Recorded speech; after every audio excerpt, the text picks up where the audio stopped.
Welcome to richplanet.net, the programme which aims to uncover the truth behind the alien and UFO mystery.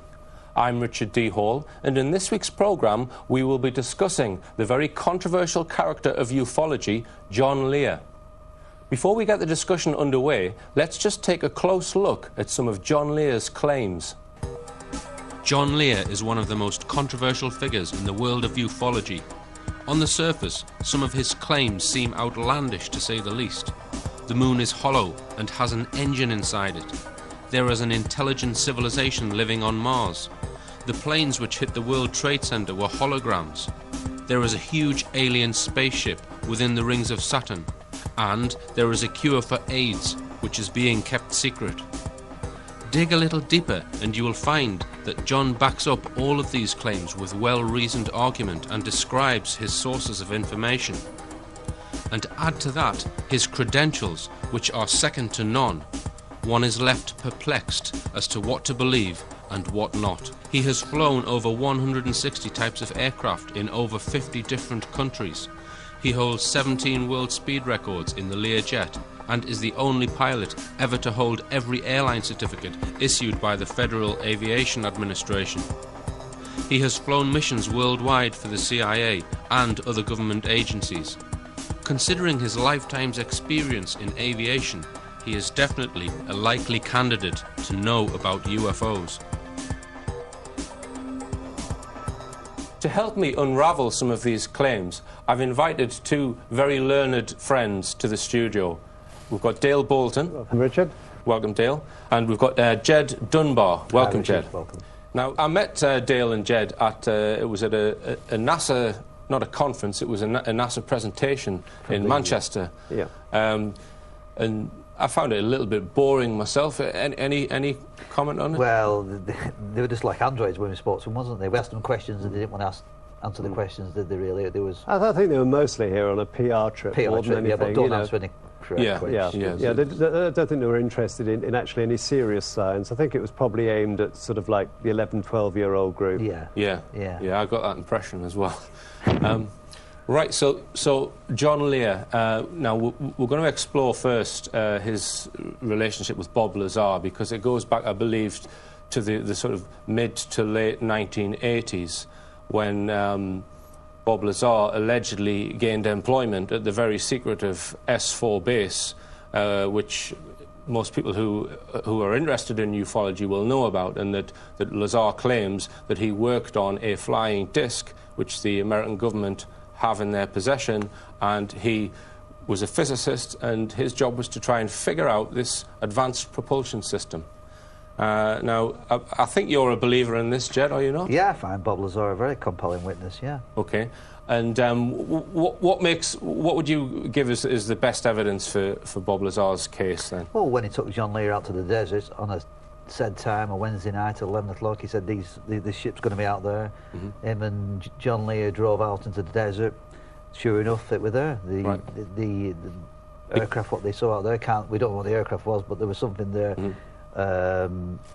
Because that was the night, it was always a Wednesday night that they allegedly tested Wednesday the craft. night, because that was the quietest night and the quietest time for the highway, so not many people would see it. Mm-hmm. And Lear actually claims that he witnessed this disc through the telescope. Yeah, he took a large He said it was hard to keep on it, because it kept moving around quite fast. Mm-hmm. And it definitely wasn't a conventional aircraft, because conventional aircraft don't fly in those sort of parameters, 45 degrees, 90 degrees, and stopping instantly. Yeah, I mean, I find Lazar very, very credible. And I also find the physics of the description of the propulsion system credible. But there are doubts, aren't there, Dale?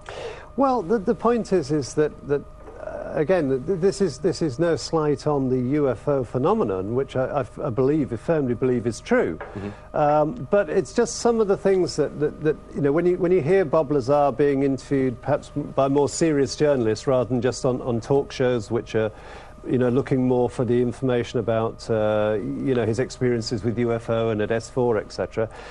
He always seems to be pretty vague about how he ended up actually working at Los Alamos Laboratories. Mm-hmm. And in fact, he doesn't actually say that he worked at Los Alamos Laboratories. Mm-hmm.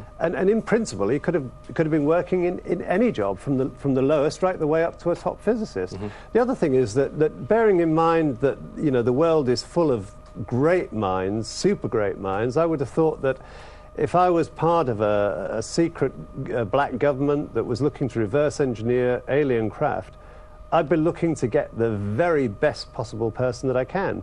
And here suddenly Bob Lazar pumps onto the scene, and well, what's his background? Okay, he says he's got a background in physics, but at the same time, he generally tends to put everything in fairly simple and understandable terms. Now, is that because he can't talk about the actual mathematics or the molecular effects that are actually taking place? Or is it that he's just trying to make it simple for everyone to understand? And that is the main, I would say, that is the main debunking argument, is his educational background. Would you agree with that, Jed? That's the main argument that people use? Yeah, but Stanton Friedman, for example. Yeah, Stanton Friedman, it's that easy to pull something to pieces. It's the most easiest thing in the world, isn't it? Trying to say it's positive is very, very hard.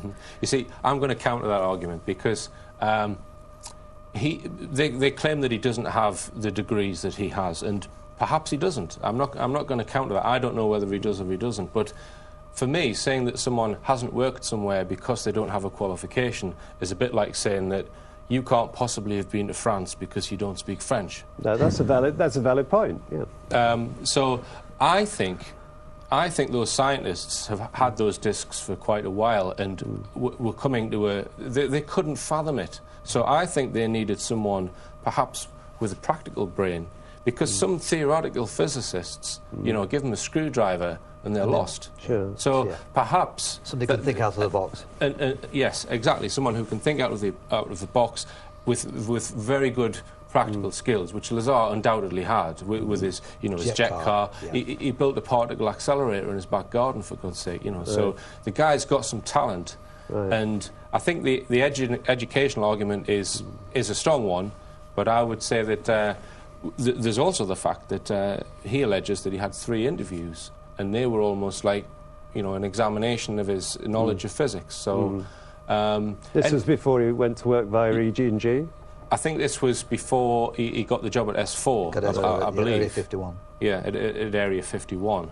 And I would say another thing which, for example, he was interviewed in 2003, which is a good while after 1989 when he came out of his claims, and he talked in detail about the propulsion system, and he then said, well, the navigational and flight control side of things still really puzzle me. So he's genuinely puzzled about part of it, and that to me doesn't seem like the sort of thing that someone who's made up the story in 1989 would say. I mean, are there any other?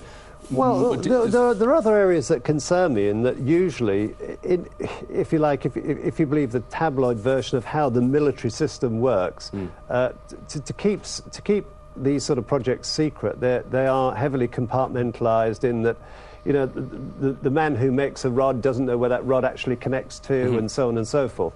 So, you know, you've got something like this, but yet it seems that Bob Lazar, although he allegedly has been employed to look at the propulsion system and possible ways of reversing this propulsion system and the elements that are involved from a physics point of view, it also seems that if you actually read and listen to some of his other broadcasts that he's placed on the internet, he's been briefed in other areas such as AIDS, its development and its cure.